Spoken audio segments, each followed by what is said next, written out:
Existen más de 6.000 idiomas y dialectos en todo el mundo.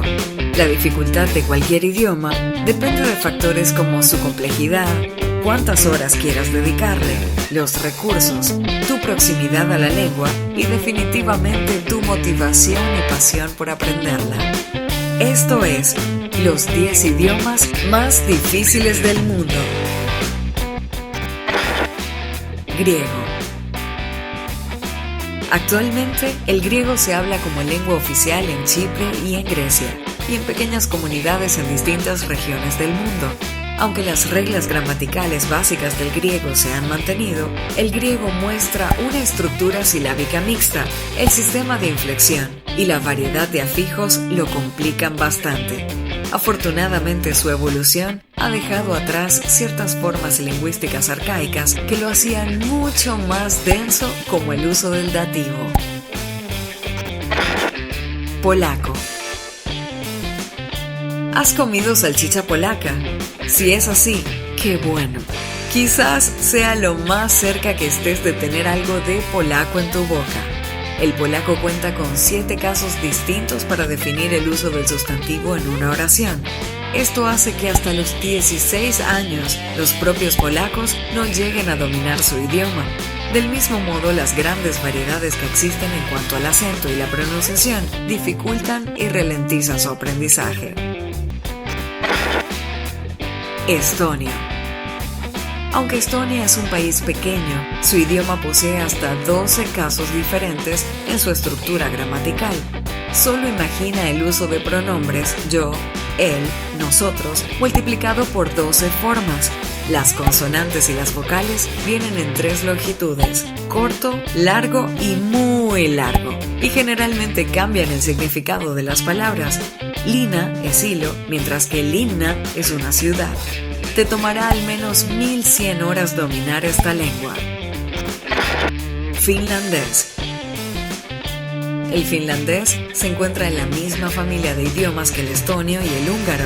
Similar al estonio, el finlandés es complicado porque opera con 15 casos. La palabra más larga en finlandés tiene 61 letras. Trataré de pronunciarlo. Lento konesiu kuturbini motoria mecánico aliupseriopilas. Algo así, que quiere decir asistente mecánico de motor de avión a reacción de turbina suboficial en entrenamiento. ¿Qué tal? Húngaro. El húngaro no tiene raíces en otros idiomas y solo se habla en Hungría. Tiene una entonación tosca, además de ser tonal como el chino. Hay que ir subiendo o bajando los tonos para dar significado a las palabras. La gramática también se las trae. En el idioma húngaro, posesión, tiempo verbal y número son indicados por 18 casos fijos en lugar del orden de las palabras. Esto quiere decir que una oración puede tomar varios significados si los sufijos son ligeramente alterados. Si bien el alfabeto usado es el latino, las letras varían con acentos, puntos y otros signos de puntuación que nos presentan al idioma oficial de Hungría como uno de los idiomas más difíciles de aprender si hablas español como lengua materna. Croata. Cuando un idioma se arma adaptando recursos y mecanismos de otros, está destinado a ser complicado. Y eso es justamente lo que sucede con el lenguaje croata, contrario a otros de esta lista. El idioma mezcla bases de otras lenguas, las que a la vez tienen múltiples orígenes, por lo que es muy enredado y difícil de comprender o incluso adquirir una pequeña base. Coreano. Parece ser que en Asia se concentran los idiomas más complejos. El coreano no solo mezcla caracteres de diferentes alfabetos, sino que además compone oraciones en un orden diferente al que solemos usar. Con símbolos y letras, ya sean propias o heredadas, las conjugaciones verbales resultan muy complicadas y por más que logremos entender lo que está dentro de una frase, con el orden existente, no podremos descifrar el significado fácilmente. Tal vez lo más complejo del idioma es que un verbo puede conjugarse en más de 100 maneras, y peor aún, los adjetivos también se conjugan. Árabe.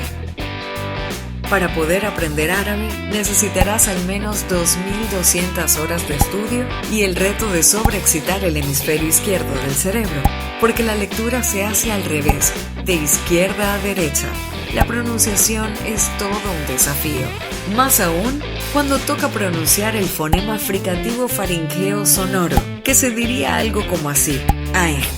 Si hay algún árabe por aquí, por favor que nos comente cómo se pronuncia. Además del orden de las palabras, en árabe el verbo se pone por delante del sujeto, por ejemplo. Y lo peor de todo es que existen dialectos distintos según qué país. El alfabeto árabe es pequeño comparado con el chino o el japonés, pero puede ser igual de intimidante. Solo tiene 28 letras complementadas por 3 vocales. Y la guinda del idioma es que un verbo árabe en tiempo presente tiene 13 formas, combinando a la persona primera, segunda y tercera, número, singular, dual o plural y género. Japonés. Según un estudio, se necesita, así como el árabe, unas 2.200 horas para un estudiante promedio de habla inglesa. El japonés es un lenguaje escrito que dista mucho de la lengua hablada. Posee una estructura sumamente jerárquica. Existen 3 sistemas de escritura: hiragana, katakana y kanji, que necesitas memorizar. En total existen más de 3.000 caracteres diferentes y necesarios para poder leer un periódico. El japonés es un idioma que depende del contexto. La manera en que hablan las mujeres con amigos y familia es diferente a la manera de hablar los hombres y los niños, así que deben escoger las palabras con mucho cuidado para evitar ser irrespetuoso. Chino mandarín. La extensa lengua la puedes aprender en unas 2.200 horas de tu vida. Actualmente es el idioma más hablado del mundo. Aproximadamente 1 de cada 5 personas habla algún tipo de chino. Del mismo modo que el japonés, el chino tiene un alto nivel de dificultad, en parte por su escritura basada en sinogramas, en el que cada carácter representa un concepto abstracto de la vida real que se va enlazando para formar palabras y oraciones. Conocer 3.000 caracteres te permitirá leer una revista. Sin embargo, una persona de muy buena educación puede entender unos 8.000 caracteres, de más de 50.000. Además, se trata de una lengua tonal, es decir, que dependiendo de la tonalidad que usemos en una sílaba o palabra, tendrá significados distintos.